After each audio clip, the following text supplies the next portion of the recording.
right, with that, hopefully now you get to the meaty part. But this part, once you make the right choice on your winning aspiration and your product choices, constraints, then getting to this part should not be too hard. So usually I will spend, like 50, 30 for the first two parts, and this part I spend maybe 15%. And this is where you can call your strategy and your project plan. And together, that's your roadmap plan. So let's follow the same three examples since we're walking through those journey. Let's say now we should make those choices. What does that mean to them concretely? So one thing that is very concrete and very natural after they make those choices is like make a browse-friendly mobile app. So they focus on browse a lot in the beginning because the people who come is just trying to window shopping. So search is less a prominent feature compared to Amazon. When Amazon people go there just like shop for the specific item. And another thing very important to them as well, because they are now choose, right, their suppliers from overseas. When their customers is actually, let's say in America, then it's very crucial to have a merchant platform to manage all those merchants, the relationships that is in overseas. And they have to develop like, policy, develop tools, all sorts of stuff, and also figure out the payments and logistics so that they can empower those overseas sellers to sell to the developed countries' customers. And then the third part, based on what they chose, is also become apparent that they need to also develop a very efficient marketing strategy so they can target budget shoppers on social media. And this part was initially, I think even today, still one of their top competitive advantage because the two founders themselves come from AdWords, from Google and Yahoo search. So marketing, how to do marketing and advertising efficiently is their wheelhouse. And that's what helps them build that third part. And now let's look at Instagram. It's actually set a very different strategy and based on their vision and their choices. So first thing they do, if there's enough early Instagram users out there, you probably remember initially Instagram is all about filters, right? There's not much search, explore, or feed ranking. I mean, feed is just whoever you follow, but it's really all about the filters. And that will dramatically improve the photo quality. And another thing they also did is they tried to figure out how to allow users to painlessly share to everywhere and connect with similar minds. Hence, some of the decisions they made is like they're making sharing really, really, easy. And in one button, you can share to many different places. Meanwhile, they also try to make sure people can follow each other. They can build relationships.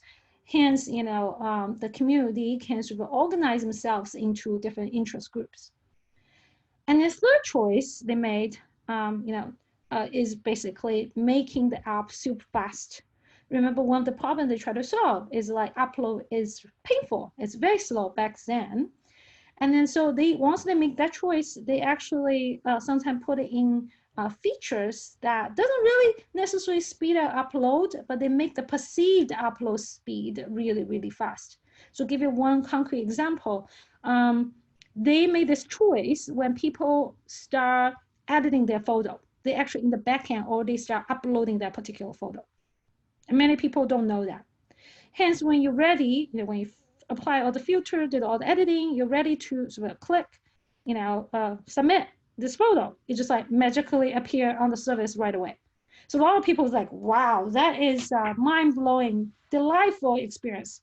What they didn't know is like, Instagram is potentially as slow as everything other app as well, but they put so much thought behind the user experience. So they made the perception of their speed way faster than the competitors. And that in the very beginning, when they're still small, was so crucial for them to become successful later on.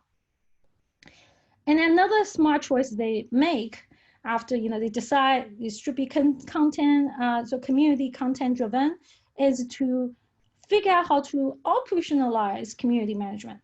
And that particular strategy, by the way, I don't see a lot of social media companies do, because they always say, this is not scalable. How can I manage my community? There's a lot of them out there, right? Like maybe in the beginning I can know who my users are, but very soon there's just too many of them. I don't think that's a doable task. That's what I often hear. But Instagram picked this different route. They like community content is the centric value of their platform. Hence, they need to proactively manage it. So even before they were acquired by Facebook, they only have 14 people. Half of them were very involved with community management. They were actual influencers in their own respective communities, and they were hired by Instagram to manage their influential circles. I found that that was really effective strategy to stay in touch with the community who love you.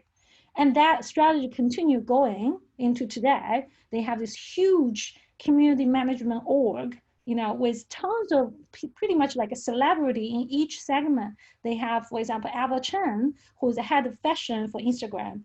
And for people who love fashion will know that she's a very influential blogger in the past. And she already know all those celebrity and fashion brands and magazines. So hiring her to work for the company is super valuable, because now you have this face that the industry or the social or whatever circle that very familiar with and adore, then managing that relationship of that community become straightforward. And then lastly, they also need to figure out, find the support that can fuel growth and implement ads, which a lot of you know will happen later on. Now let's talk about the third example. So with the choices they made, mainly the three main strategies they have, obviously one thing still cost, and the cost mostly about rockets. Like how can we bring down the cost by 100x? Not 2x, 10x, 100x, right?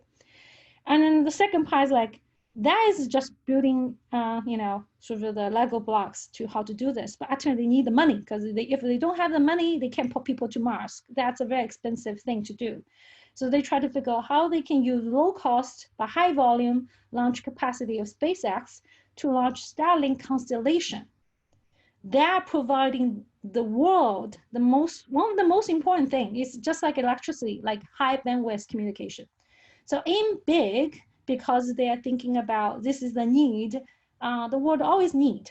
And hence, if they address that need, that can bring a lot of value, a lot of money. And with that cash flow, which comes to the third point, then they can start the Mars missions. So each strategy is kind of nested logic to the next bullet.